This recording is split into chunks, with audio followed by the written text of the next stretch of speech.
They were the picture of a perfect family, devoted parents, two beautiful children, and a life built on faith. Chris and Sherry Coleman appeared to have it all. A stable home, a strong marriage, and a bright future. But behind closed doors, deception festered. Secrets lurked beneath the surface, waiting to be exposed. And when the truth finally came out, it didn't just break hearts, it ended lives. How does a man go from a loving husband and father to a ruthless killer? What happens when the desire for a new life outweighs the value of the one you already have?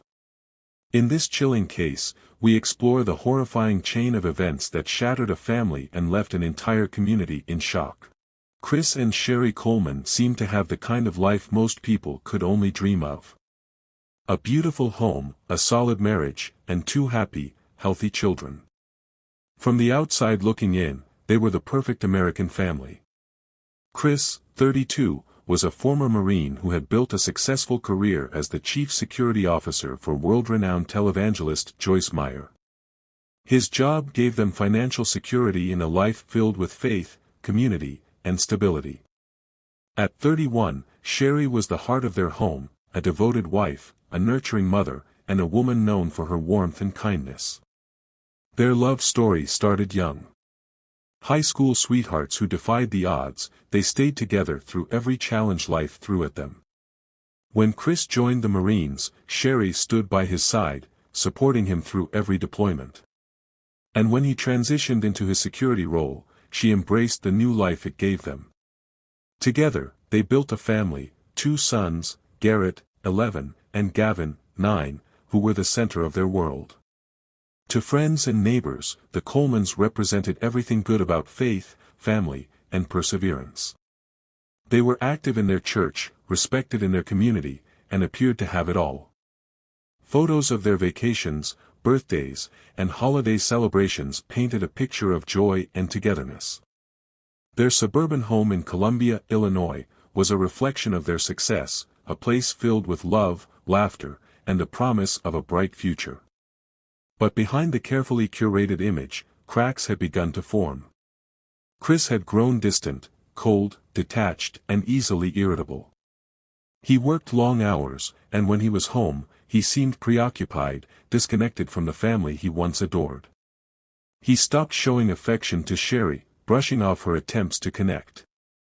At first, she convinced herself it was just stress from work, but deep down, she knew something was wrong. The signs were subtle at first, a missing text message here, a secretive phone call there. But as time went on, the distance between them widened. Chris no longer looked at her the way he used to. The man who once promised her forever now felt like a stranger sleeping beside her. And as much as she tried to ignore the gnawing feeling in her gut, Sherry couldn't shake the thought that something was terribly, terribly wrong. What she didn't know was that her perfect life was already unraveling. And soon, it would be ripped apart in the most unimaginable way. Chris Coleman wasn't the man he pretended to be. Behind the polished image of a devoted husband and father, he was living a double life, one filled with lies, deception, and an affair that would soon turn deadly. Her name was Tara Lintz, a 29-year-old business analyst. She wasn't just some random woman Chris met online or a fleeting temptation. She was a longtime friend of Sherry's. Someone who had been in their lives for years. And yet, while playing the role of the perfect family man, Chris was secretly sending Tara explicit messages, lavishing her with gifts, and making promises of a future together. Their affair wasn't some careless fling. It was intense, passionate, and all-consuming. Chris had fallen for Tara completely, telling her that he loved her and that, one day, they would be together, without Sherry, without the kids, without the life he had built. He sent her videos of himself during intimate moments, whispering words of devotion meant only for her. And while he told Sherry he was working late or traveling for business, he was really with Tara, wrapped up in the fantasy of a new life, one where he didn't have to pretend anymore. But Sherry wasn't blind. She had been with Chris long enough to know when something was off. He was growing more distant by the day, barely touching her, barely speaking to her. He started leaving the room to take calls in hushed tones, quickly deleting messages before she could see them.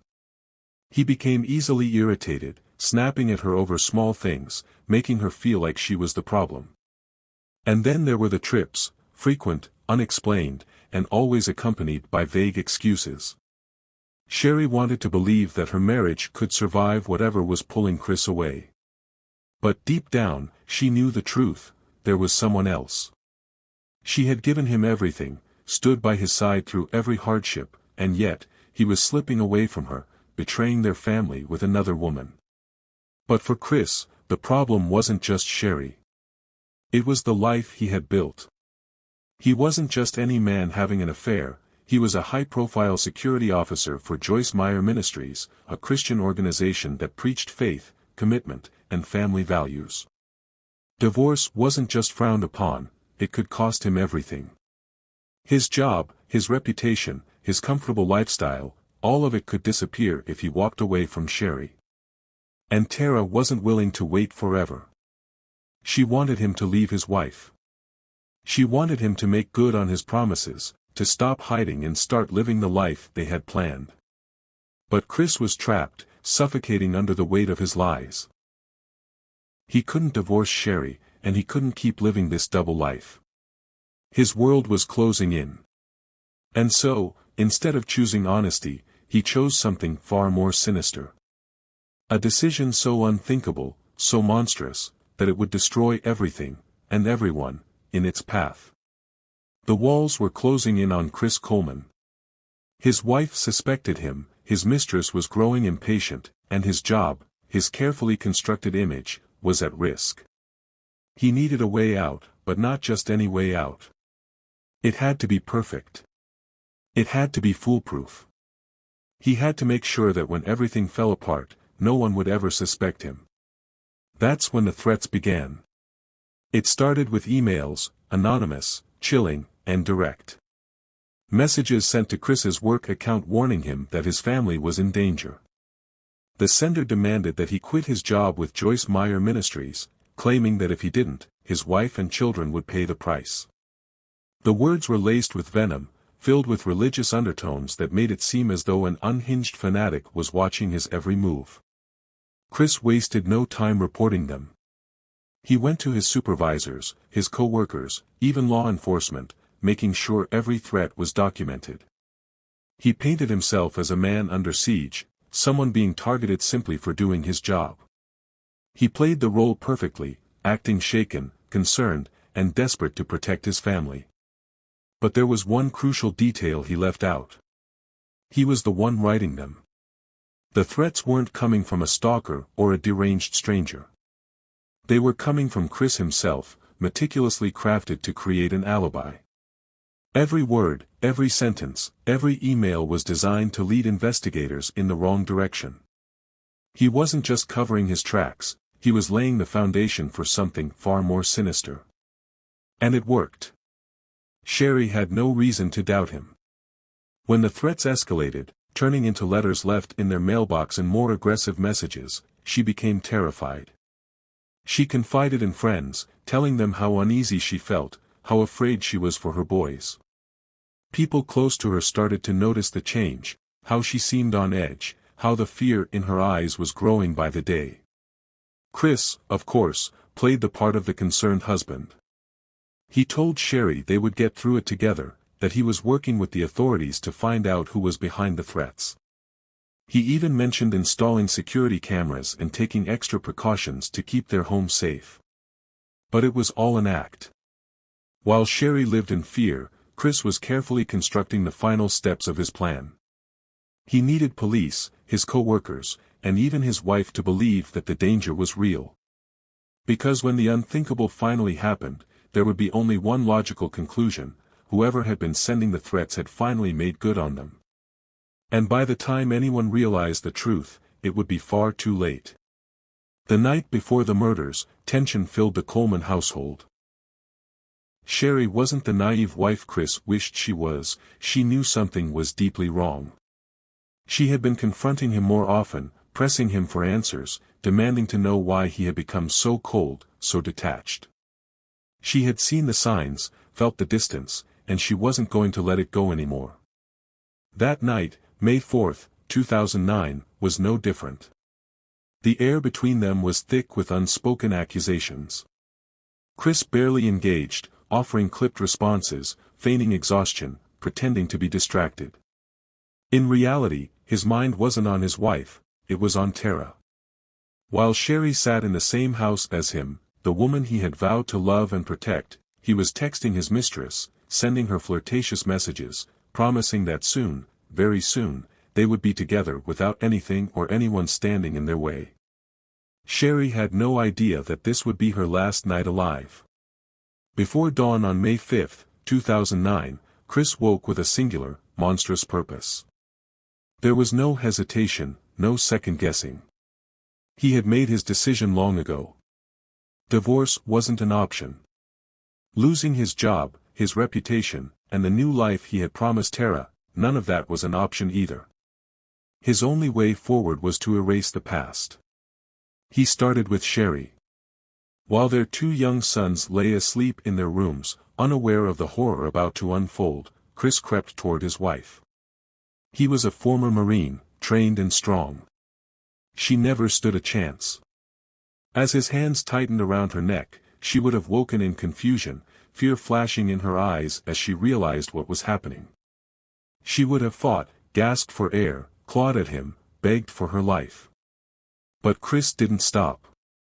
He held on, his grip unrelenting, until the woman who had loved him, built a life with him, and given him 2 children fell limp beneath him. Sherry was gone. But he wasn't finished. Now, it was Garrett and Gavin's turn. He moved to his eldest son first, 11-year-old Garrett. Maybe the boy stirred when he felt his father's presence looming over him. Maybe he opened his eyes just in time to see the hands that had once held him as a baby now wrapping around his throat. Maybe he realized, in those last, fleeting moments, that his father, the man he trusted most, wasn't there to protect him. He was there to kill him. Garrett fought. He struggled, his small hands desperately trying to break free, his young body thrashing against the force of his father's grip. But it was no use. Chris had already made up his mind. Once Garrett's body fell still, Chris moved on to his youngest son. 9-year-old Gavin. Innocent. Helpless. Asleep in his bed, dreaming about school, about playing outside, about anything other than the nightmare that was now reality. Did he wake up in time to see his father coming? Did he cry out for his mother, not knowing she was already gone? Did he plead, did he try to run, did he fight like his big brother had? It didn't matter. Because Chris did to him what he had done to the others. He wrapped his hands around his child's throat and squeezed until there was nothing left. The house was silent now. His wife was dead. His sons were dead. But his work wasn't done. He had to make it look like the threat was real. Like the unknown stalker had finally followed through on their promises. He picked up a can of red spray paint and scrawled words across the walls. Words meant to mislead, to terrify, to sell the lie. You have paid, in large, jagged letters. A final message from the so-called intruder. Evidence of the crime scene he had so carefully staged. With his gruesome work complete, Chris did the unthinkable. He calmly left the house around 5:43 a.m., climbed into his car, and drove to the gym as if nothing had happened. He worked out, lifting weights, building an alibi. He wanted to be seen, to have people remember that he was somewhere else when his family was slaughtered. He even sent text messages and tried calling Sherry, feigning concern when she didn't respond. And then, once enough time had passed, he called a neighbor, Detective Justin Barlow. Chris played the worried husband perfectly, telling Barlow that Sherry wasn't answering her phone, asking him to check on her. It was all part of the act, a carefully executed performance. He needed someone else to discover the bodies. He needed someone else to be horrified. Someone else to call 911. When Detective Barlow entered the house, he was met with a scene straight out of a nightmare. The bodies of Sherry, Garrett, and Gavin. The spray-painted threats. The eerie silence of a home that had once been filled with life. By the time the police arrived, Chris was already on his way back, still playing the part of the concerned husband. He had planned everything to perfection. But what he didn't realize, what he never counted on, was that the truth has a way of coming out. And no matter how carefully he had constructed his lies, no matter how desperately he tried to cover his tracks, justice was coming for him. From the moment police stepped into the Coleman home, something felt off. The brutality of the murders, the chilling spray-painted messages, it all screamed rage, but something about it felt staged. Investigators immediately noticed details that didn't add up. There was no forced entry. No broken windows, no doors jimmied open, no sign of struggle beyond the victims themselves. If an intruder had come in and murdered an entire family, how had they gotten inside? And how had they left without a single neighbor hearing or seeing a thing?